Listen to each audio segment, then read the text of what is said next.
G'day everybody, how you going today? It is so very good to see you. Now, I've had a lot of discussions in the comments regarding the D850 versus the Z7, and this video is going to be about the fact that a lot of people have complained that basically Nikon misled them into believing the Z7 was going to be spec'd the same as the D850.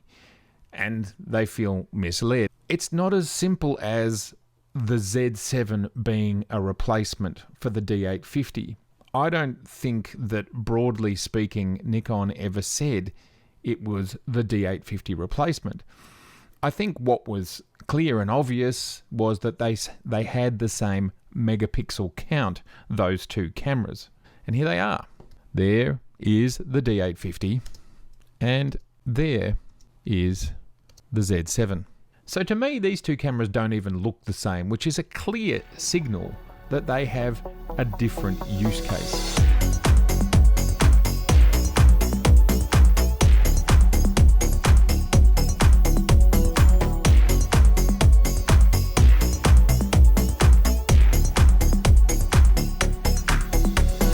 But let's reverse back to the very start. A lot of people just made the assumption that because there was the same 45.7 or 45.6 megapixel sensor, that it was supposed to be a replacement. I never bought into this. All you had to do was look at the spec sheet. That's all you had to do. And you could see that they were not supposed to be the same. There are many people where two card slots was important, and there was many people where a vertical grip was important, let alone that ephemeral, ever-moving target around who needs what type of focus pending their use case. And I've recently heard a big YouTuber state that if you don't embrace motion tracking, well, you're going to be left behind. That is simply a specious statement. That statement would be much more accurate if it was, you'll be left behind if, one, you need the best active tracking focus, and only if you use it. For example, if you do architecture, still life, portraiture of people who are actually sitting for their portrait, product photography, on and on the list goes. There are so many types of photography that simply do not require tracking. So let's put that statement in context, because the context is so relevant to the Z7. The Z7 was aimed at all sorts of different photographers, not aimed at sports photographers. And the fact that we've had so much conversation around what the Z7 was or was not because it had a similar price tag to the D850, Nikon never promised it to be a D850 replacement. What they said was, and this was clear to me, in our mirrorless system, this camera comes the closest to the D850, and you can see that by its pixel count. But there are a whole lot of mirrorless things because it's a mirrorless camera. Now, we've talked about the things that the Z7 did not have that the D850 had. There were many things that the Z7 did have that the D850 did not have. So let's jump in our Land Rover and reverse back to 2017, 2018, where someone like me was very aware that mirrorless content creation, hybrid cameras wanting to shoot video and stills at the same time, literally stills, bang, video, bang, that quickly moving between them. And prior to the Z cameras being announced, I went with Sony. They were absolutely the best choice prior to the Z cameras being announced. They fit my use case. And I didn't buy the Sony for professional stills photography. I didn't buy it. It didn't meet my needs. But I was working with two Nikon D850s, and for stills, absolutely stellar cameras. So I purchased the Sony a7R III for general content creation, with the largest chunk of it being for video, for what we're doing right now, being able to shoot myself in 1080p and in 4K without an operator, being able to guarantee that the focus was going to stick. That was what it was all about. The Z7 versus the D850. Let's talk about all the things that the Z7 has and does that the D850 is not capable of. 1. I can do this. I can put a camera without an operator, without even a screen. I can't see myself, and I am confident that I am going to be in focus. Face detect in video mode without an operator. The fundamental difference between the D850 and the Z7 was you could rely on the Z7. So for my use case, Z7, far better than the D850. In-body stabilization. If you're shooting video, in-body stabilization becomes far more important. Far more important, because if you're ever moving, you really want a little bit of stabilization, whether it's your lens or in the camera. The Z7 has in-body stabilization. The D850 does not have in-body stabilization. So it's just a fundamental advantage. The next fundamental advantage of the Z7 over the D850 is the EVF. And again, this is mostly relevant in regards to video, but it is relevant in regards to stills as well, just not so much. Firstly, what an EVF allows you to do in regards to video is you can hold the camera up to your eye and shoot as you would traditionally shoot and have a high quality view without bright sunshine affecting what you can do. With the D850, when shooting video, you're looking at the back screen in what we call live view mode, and if you're in bright areas, it becomes very difficult to see.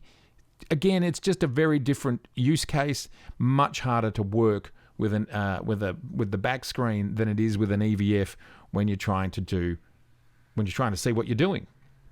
And then, of course, in stills, you can actually review stills in the EVF, and you just, again, in bright sunlight, you get a better result looking through the EVF from my perspective. So if I put those three elements together and I'm shooting videos every day, that's face tracking in video, confident, in-body stabilization, shooting video a lot, walking around, want it to be stabilized, and the EVF, which again helps with video. Well, if you're a general content creator and you're doing all those things, the Z7 can do it, and the D850, in regards to, say, the face detect, cannot do it. It's binary. It actually does not meet my use case. So from my perspective, I actually had no choice. If I still wanted to have a 45 megapixel sensor to match the D850s I had, and I want all those video skills, the general content creation skills that the Z7 has that the D850 does not have, then clearly a Z7 is far more useful to me. So again, as usual, all of this comes down to your use case. And my use case is I can have a D850 and a Z7, and I pick up whichever one pending use case.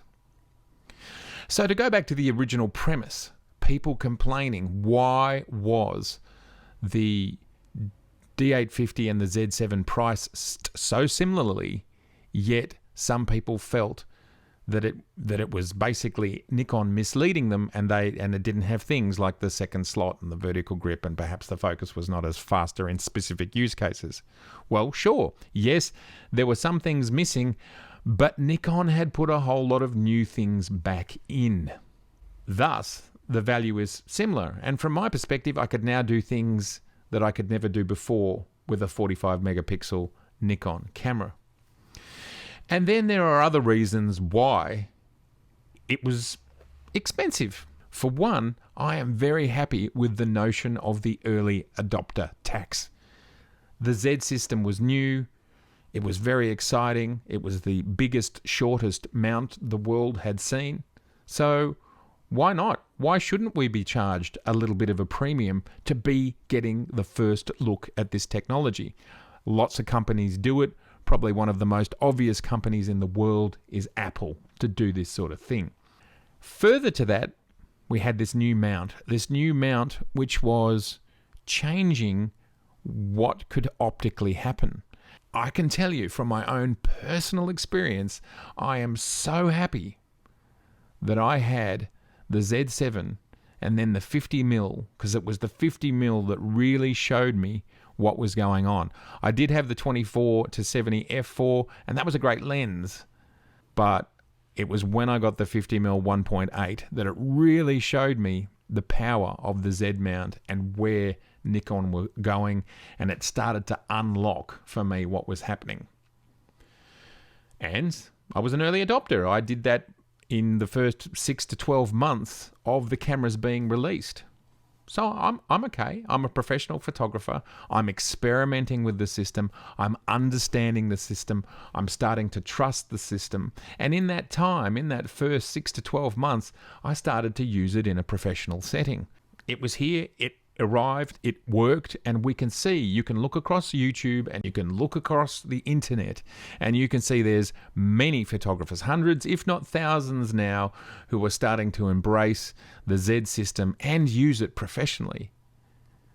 And certainly now with the arrival of the Z6 II and the Z7 II, we are talking about the Z7, every single issue is dispelled.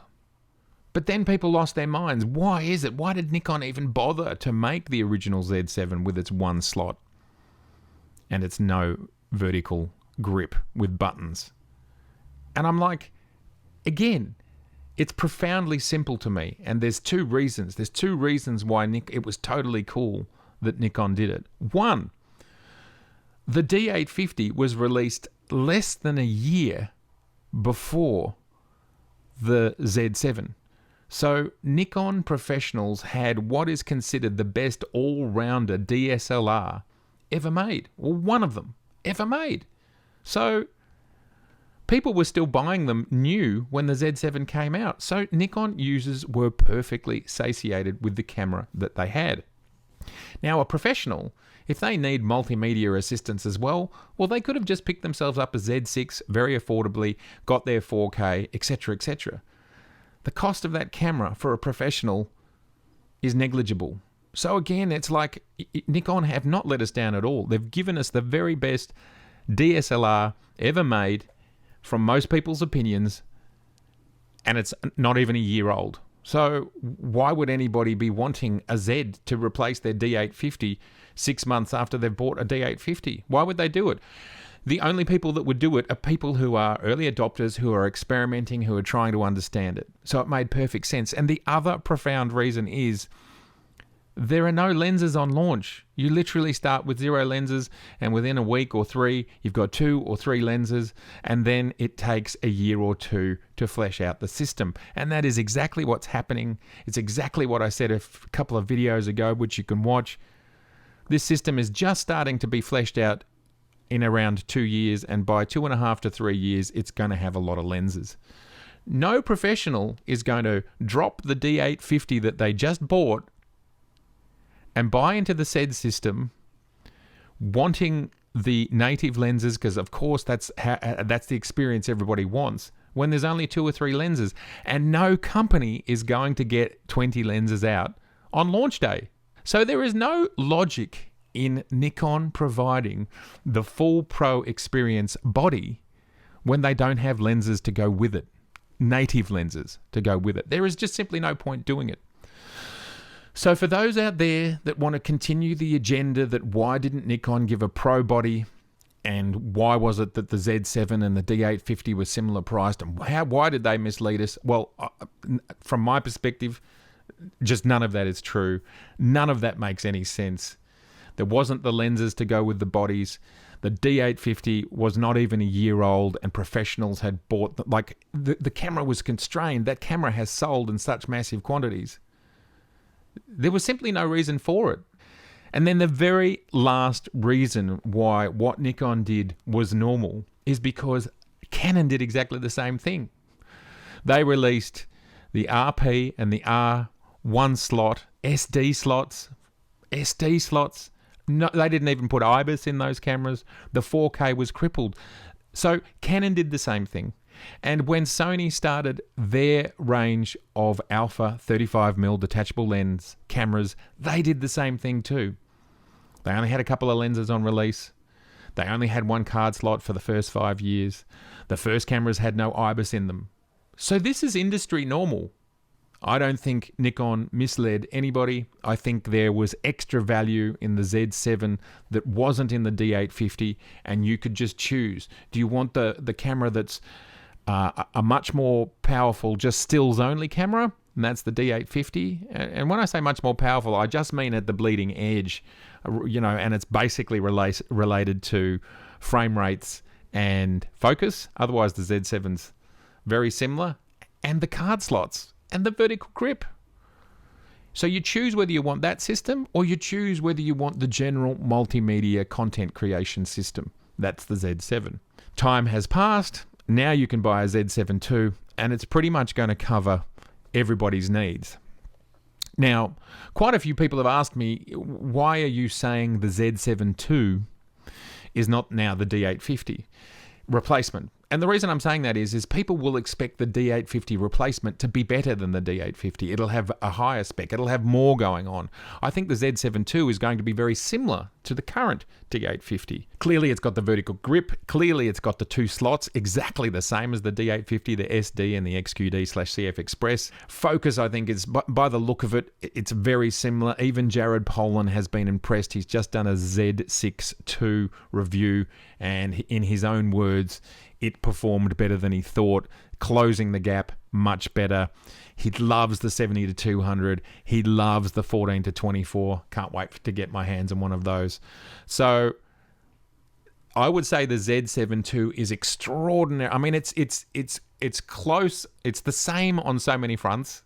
You have the advantages of the Z mirrorless system, which is better video, EVF, the advantages of EVF, in-body stabilization. You have all those things. And the only place, and this is yet to be proven one way or another, that there might be a difference is that very bleeding edge of tracking focus. But based on what I just saw in Jared's video, it's really close and it may well be better. And in Kai's first look at the Z cameras, he stated that Nikon told him that the focus is now on par. So the Z2s that are out now is now on par with the D850. So yes, basically the Z7 II, for all intents and purposes, is a D850 as we know it, with the advantages of a mirrorless camera. And what I'm saying is that the D850 replacement will be higher spec. It'll either have more megapixels or 8K, it'll shoot faster, and it will have a perhaps larger body, a more pro-ergonomic body. The Z7 II, yes, I think it's going to be 99.98%. And it's really just that question around focus. And and let's just go back. The advantages of the Z7 II is the Z mount, the Z lenses, and every day I'm enjoying them more and more. So that's it. That's my thoughts around the D850 and the Z7 and why I don't think Nikon did anything wrong there. I think people just assumed it was going to be the same camera, and they gave us a different camera with other advantages. Like some people might buy a Porsche Cayenne because they want the Porsche experience but the four-wheel driving experience, and some people buy a Porsche 911 because they want the Porsche experience but they want the fast experience without the four-wheel driving experience. So, they're products created for slightly different audiences with some similarities. They're both four-wheel drive cars, but one has four-wheel drive more to keep the car stuck to the road at ultra-high speeds, and the other one has four-wheel drive to keep the car stuck to the road as well as off-roading, because they're designed differently. So Nikon's made two cameras with the similar sensor, but they go in different directions. And that's okay. They were allowed to make that choice. As always, everybody, I'd love to know what you think. Are you still going to go D850, which is fine because outstanding camera, and there's a mountain of f-mount lenses out there now which are going to just be more and more affordable every day as the transition continues. And if stills is your thing and video is irrelevant, it's totally a great idea and a great place to be. Or are you going to go the Z7 II? I might have just in this video talked myself into getting one. That's life, I suppose. We'll see how we go. I might have to sell some things, I think. But what will you do? I would love to know what you do. Is this the tipping point for you? Please let me know. I mean, the Z glass is exciting me so much. And even hearing Jared saying how much he loved the 14-24, I basically just want to go and grab one now. So it's such exciting stuff. It really is. It's just the joy of creating images. And I was out last night with the Z6 II, and it was a really balmy, stormy, sultry night, and I've got some images. It's still quite difficult to process the Z6 II images, but I want to show you this one here. This was taken on the Z6 II last night. Love it. Colors aren't quite right, unfortunately, through all this process. And here is another one. I haven't processed all of them, but this is after sunset. And yeah, just loving it. Plus, I got some lovely lightning shots. Anyway, at the end of this video, I'll try and throw up a few images from the Z6, although I'm having a hard time processing them because Nikon's Capture ND software is very slow to use, and it's not really an editor. You've got editing, but it's very minor amount of editing can be done. Hopefully Capture One will have compatibility very soon. Oh, and I have to show you this here. It's not that exciting, but I've never really photographed lightning before. Check this out. There's a bit of lightning. And here's a bit more. There it is in slow motion. Dropped it down to 1/10 speed. And yeah, check that out. All right, everybody, as usual, just ridiculously fantastic to see you. I do hope you're super well. If this is your first time here, please subscribe. I would love to see you again, and I would love to hear about your photographic experience and your photographic world. So please say hi in the comments. Please like, please share, and if you'd like to see over 250 episodes right now, just look down there and you can. Okay, I'll see you very soon. Live long and prosper. Bye.